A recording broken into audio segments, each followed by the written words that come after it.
This channel's content is strictly for educational and informational purpose and does not endorse or promote any form of violence, harm, illegal activities, self-injuries and communal disharmony. একদিকে SSC ভবনে বৈঠক চলছে, এখনো পর্যন্ত শিক্ষামন্ত্রী, SSC chairman এবং চাকরিহারারা তারা রয়েছেন, তারা বৈঠক করছেন। অন্যদিকে খানিকক্ষণ আগে পুলিশের তরফ থেকে সাংবাদিক বৈঠক করা হয়েছে এবং সেখানে কসবা কাণ্ডে পুলিশের যে ভূমিকা সেই ভূমিকা সাফাই দেওয়া হয়েছে। সিপি মনোজ বর্মা তিনি বলেছেন যে শিক্ষকদের এমন আচরণ তারা আশাই করতে পারেননি, এমনটাই তার তরফ থেকে বলা হয়েছে। এমনকি অশান্তির সময়তে বেশ কয়েকজন বহিরাগত ছিল, এমনটাই দাবি করা হয়েছে সিপির তরফ থেকে। এছাড়াও joint CP crime Rupesh Kumar তিনি বলেছেন এই অশান্তির সময় বিক্ষোভকারীদের মধ্যে থেকে বলা হয় পেট্রোল দিয়ে জ্বালিয়ে দেওয়ার কথা। এমনই বক্তব্য উঠে এসেছে আজকে পুলিশের এই সাংবাদিক বৈঠকে।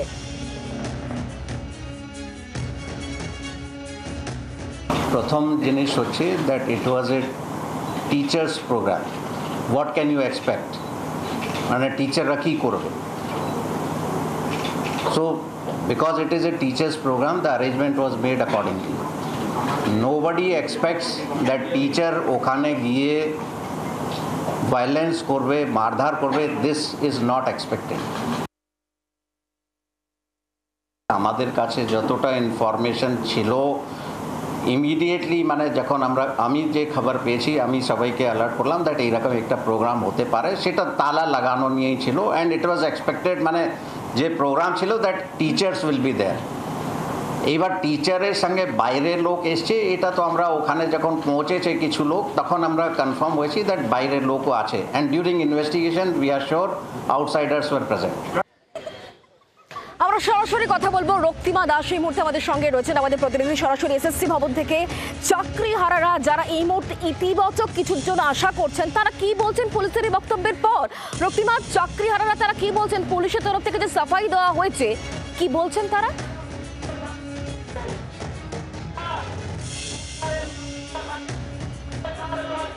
দেখো, এখনো পর্যন্ত তোমাকে দেখিয়ে রাখি, যারা চাকরিহারা তারা কিন্তু এখনো পর্যন্ত এখানে রয়েছেন এবং যতক্ষণ না আজকের মিটিং থেকে কোনো ইতিবাচক বক্তব্য উঠে আসছে তারা এখানেই থাকবেন বলে জানাচ্ছেন। এখানে যারা রয়েছেন তাদের সঙ্গে কথা বলবো। দিদি, আপনারা কসবা কাণ্ড দেখেছেন এবং সেই জায়গা থেকে কিছুক্ষণ আগেই পুলিশ কমিশনার তিনি সাংবাদিক সম্মেলন করে বলছেন যে লাথি মারাটা পুলিশের উচিত হয়নি, তিনি স্বীকার করে নিলেন। কি বলবেন? আমি কিছু বলতে চাইছি না ম্যাম, কথা বলার মতো পরিস্থিতিতে নেই আমরা। ঠিক আছে, যে ঘটনাটা ঘটলো সেটা কি ঠিক হয়েছিল?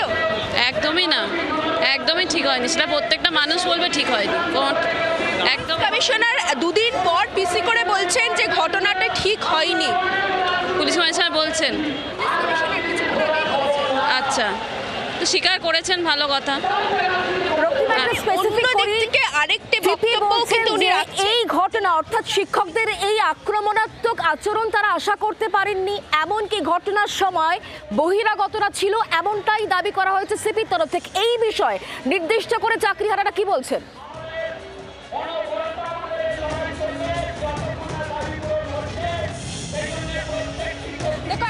এই বিষয় নিয়েই কথা বলবো। এখানে যারা রয়েছেন তুমি দেখতে পাচ্ছ সকাল থেকে তারা অপেক্ষা করছেন, তাদের সঙ্গে একটুখানি কথা বলবো।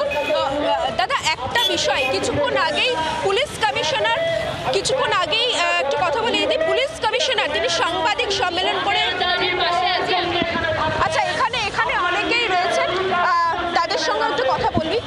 পুলিশ কমিশনার কিছুক্ষণ আগেই সাংবাদিক সম্মেলন করে বলেছেন কসবার যে ঘটনাটা ঘটেছে সেখানে শিক্ষকদের কিছুটা সংযত থাকা উচিত ছিল, তাদের যে আচরণ সেই আচরণ কাম্য নয়। কি বলবেন? আমি তো কসবাতে ছিলাম না, তো কসবার ঘটনাটা বলতে পারবো না, কিন্তু যেটা আমরা ভিডিও ফুটেজগুলো দেখেছি সেখানে কিন্তু পুলিশকেই উদ্ধত মনে হয়েছে। আর শিক্ষকরা সবসময় শান্ত থাকে, শিক্ষকরা হচ্ছে সমাজের মেরুদণ্ড। শিক্ষকের ধৈর্য আছে বলে এখনও দেখছেন রাস্তায় বসে আছে। আর শিক্ষকরা হাতে পেন থাকে, শিক্ষকদের হাতে লাঠি থাকে না। একদম, এখানে আরো যারা রয়েছেন তাদের সঙ্গে কথা বলবো।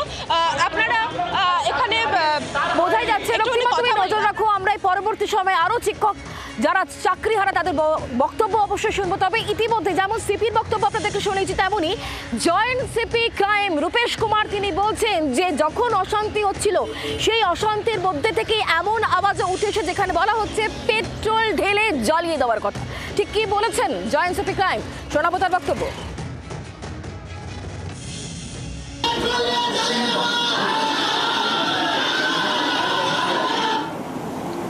এটা আফটার ব্রেকিং দ্য প্যাডলক, যখন গেটে ঢুকলেন তখন এই সাউন্ডটা ক্লিয়ার আপনি শুনতে পারলেন কি পেট্রোল দিয়ে জ্বালিয়ে দেব। এটা কিছু আমাদের পুলিশের উপরে যে অ্যাসল্ট হয়েছে।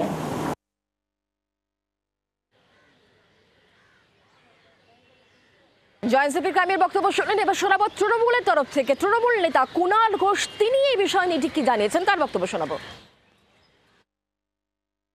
পুলিশের পা তোলার ছবি দুর্ভাগ্যজনক, মুখ্যমন্ত্রীও সমর্থন করেন না, কিন্তু কেন সেই পুলিশটিকে তার আগে মারা হলো তার দায়িত্ব কে নেবে? সেও তো আমাদের ঘরের ছেলে, ঘরের লোক, তারও আত্মীয় পরিজন বন্ধু বান্ধব আছে পাড়ায়।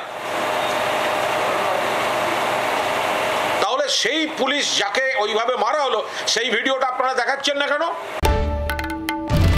বাংলার আওয়াজ, বাঙালির আবেগ, জি 24 ঘন্টা।